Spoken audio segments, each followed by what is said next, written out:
Quand Dieu veut accomplir quelque chose, s'il te trouve ignorant alors que tu es juste là, il traversera le monde entier pour trouver quelqu'un de rempli de connaissances et l'amènera là-bas. Il t'évitera parce qu'il ne veut pas que tu le couvres de honte. N'est-ce pas ce que Paul a dit si bien? Paul dit, Timothée, tu es enthousiaste, tu as du zèle, tu es fort, tu es jeune, mais tu es stupide. Étudie pour te montrer approuvé devant Dieu, afin qu'il puisse t'approuver que tu ne sois pas une honte en tant qu'ouvrier. Dis à ton voisin, cet homme parle de connaissance. La moitié des personnes ici doivent aller se repentir, parce qu'elles ont des livres chez elles sur une étagère et n'en ont pas lu un seul. Chaque jour, ces livres les regardent. Tu as rejeté la connaissance. Certains d'entre vous veulent être utilisés par Dieu. Vous priez tous les jours, vous venez à l'autel, « Ô Seigneur, utilise-moi ». Vous dites, « Pasteur, prie pour moi, pour que le Seigneur m'utilise ». Dieu ne t'utilise pas parce que tu pries. Il t'utilise parce que tu es préparé. Tu veux attirer Dieu? Commence à étudier. Tu veux attirer Dieu? Recherche la connaissance. Tu veux attirer Dieu? Obtiens toute la connaissance possible. Dieu t'utilisera, ma sœur, mon frère, parce que Dieu n'utilisera pas un imbécile. Dieu sauvera les hommes par la folie de la prédication, mais il ne les sauvera pas par une prédication insensée. Je vais le répéter, car certains d'entre vous ont raté cela. Certains étudiants en théologie doivent se redresser et m'écouter attentivement. Dieu n'a pas dit qu'il allait utiliser une prédication insensée pour sauver les gens. Il a dit qu'il utiliserait la folie de la prédication, ce qui signifie qu'il utilisera le fait de parler pour gagner les âmes. Mais avant que Dieu ne t'utilise, tu dois parler avec sagesse. Parce que tu as rejeté la connaissance, je te rejetterai aussi.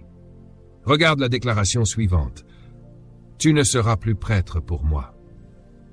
Écoutez-moi bien, mes amis, c'est une déclaration puissante. Le mot prêtre, écris-le, signifie représentant.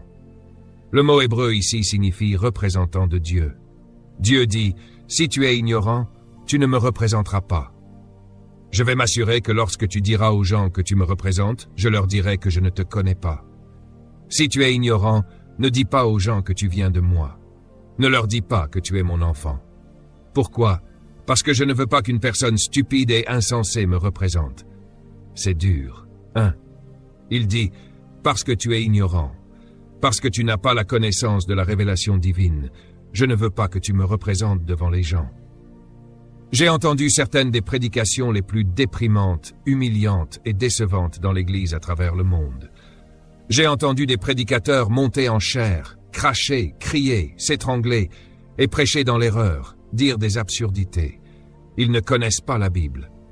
Ils prêchent des choses qui ne sont pas vraies, des versets hors contexte.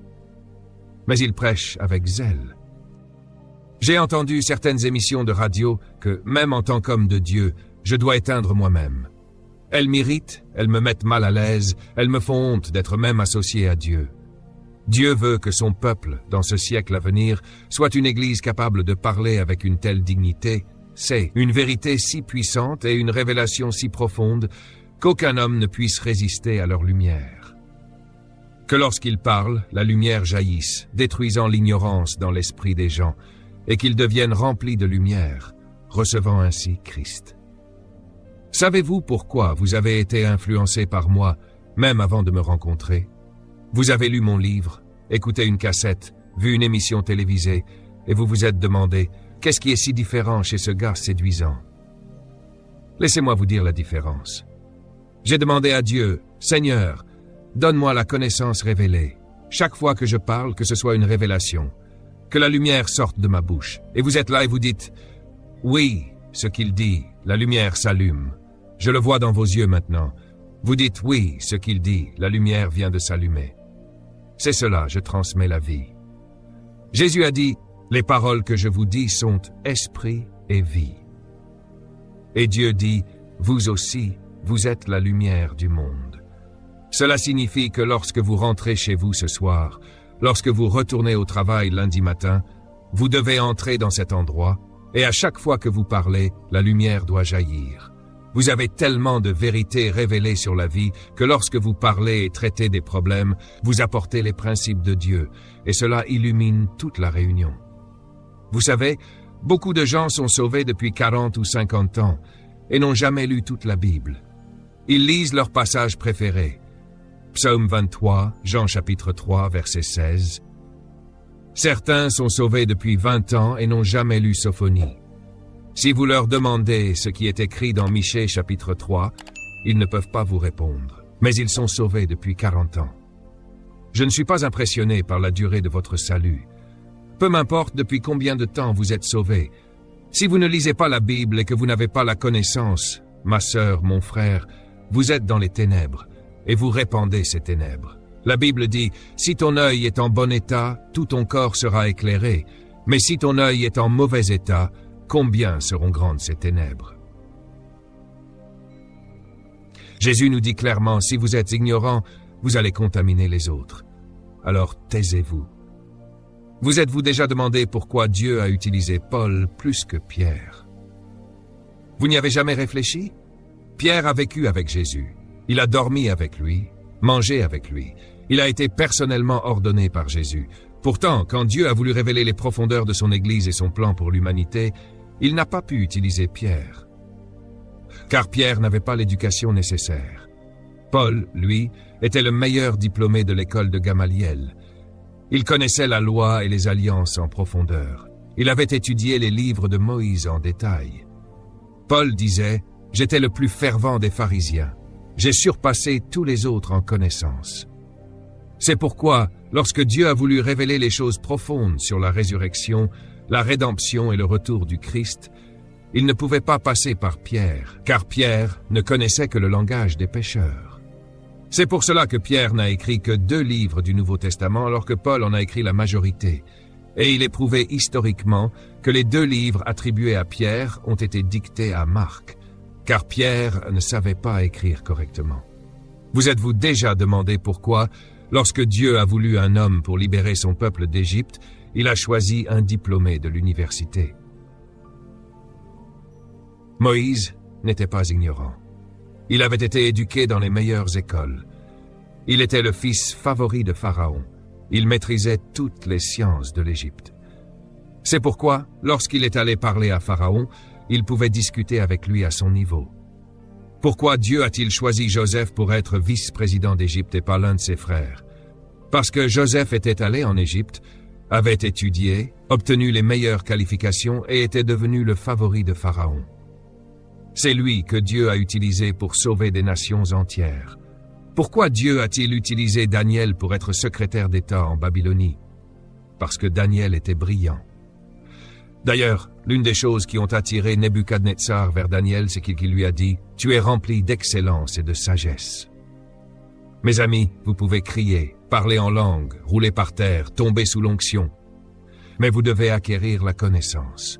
Dieu dit « Parce que tu as rejeté la connaissance, je te rejetterai aussi, et tu ne seras plus mon prêtre. » Mais la pire partie est la suite. Lisez-la. « Et je rejetterai aussi tes enfants. » Écrivez ceci, l'ignorance est générationnelle.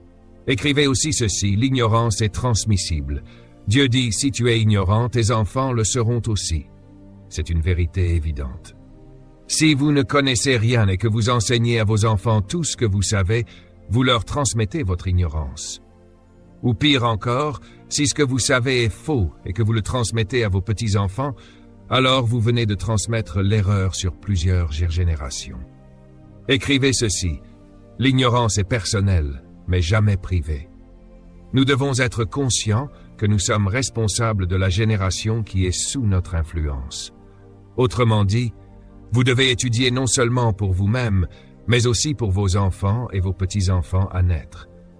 Chaque livre que vous lisez impactera vos descendants. Chaque chanson que vous écoutez influencera vos petits-enfants. Chaque message que vous entendez affectera les principes de Dieu et l'organisation. Il se trouve dans la Bible, juste là, au chapitre 1. Le premier principe auquel nous sommes introduits est celui de l'organisation. Dieu aime l'ordre. Dieu réserve son meilleur jusqu'à ce qu'il soit organisé. C'est un principe. Dieu réserve son meilleur jusqu'à ce qu'il soit organisé. C'est un principe. Cela signifie que si vous voulez le meilleur de Dieu, organisez ce que vous avez. C'est un principe qui ne change pas. Si vous vous attendez à ce que Dieu vous donne quelque chose de mieux, vous devez rendre compte de ce que vous avez déjà. Si vous êtes désorganisé, cessez de prier pour plus. Comprenez-vous cela? Laissez-moi vous donner un exemple. Certains d'entre vous demandent à Dieu un meilleur travail. Vous jeûnez et priez, vous faites tout ce qu'il faut pour un meilleur emploi. Mais vous arrivez en retard au travail. Vous êtes désorganisé, vous prenez de longues pauses, déjeunez et vous partez avant l'heure de fin. Et vous voulez que Dieu vous donne un autre travail pour que vous puissiez en abuser. Il est sur le point de vous retirer votre travail actuel car vous êtes irresponsable. Puis il y en a certains parmi vous qui prient pour une augmentation. « Oh Dieu, j'ai besoin de plus d'argent, Seigneur. Tu as dit que les brebis sur 1000 collines sont à toi. Oh Seigneur, je paye mes dîmes et je donne mes offrandes. » Vous priez pour plus d'argent. Dieu dit, tu veux une augmentation et tu ne peux même pas expliquer ce que tu as fait de ton dernier salaire. Tu es désorganisé et tu veux plus pour désorganiser. Certains d'entre vous prient pour une nouvelle maison. Oh oui, je sais, sur la ligne de prière, oui Seigneur, j'ai besoin d'une nouvelle maison. Vous priez pour cette nouvelle maison, une plus grande maison, une belle maison, dans un quartier chic. Vous priez et jeûnez, et vous êtes d'accord pour la bénédiction. Mais devinez quoi? Vous avez un petit appartement, et il est sale, désorganisé, les pièces sont en désordre, des vêtements éparpillés partout, les tiroirs sont en désordre, du savon et de la graisse partout dans la salle de bain, et vous dites « Oh Dieu, donne-moi une plus grande maison pour foutre en l'air. » Certains d'entre vous prient pour une voiture. Vous avez cette petite Toyota, mais vous voulez une Cadillac. Vous priez pour cette voiture, mais la vôtre est sale, vous ne la nettoyez jamais. Elle est pleine de sable et en désordre, et vous demandez à Dieu une plus grande voiture. Vous savez ce que Jésus a dit dans Luc chapitre 16. Notez-le et lisez-le chez vous. Il a dit, « Si tu n'es pas fidèle en peu de choses, qui te donnera davantage? Et si tu ne peux pas être fidèle avec ce qui appartient à autrui, qui te donnera des biens propres? » Cela signifie que Dieu ne commence jamais par vous donner vos propres biens. Il commence toujours par vous donner ceux des autres, car il regarde comment vous les gérez.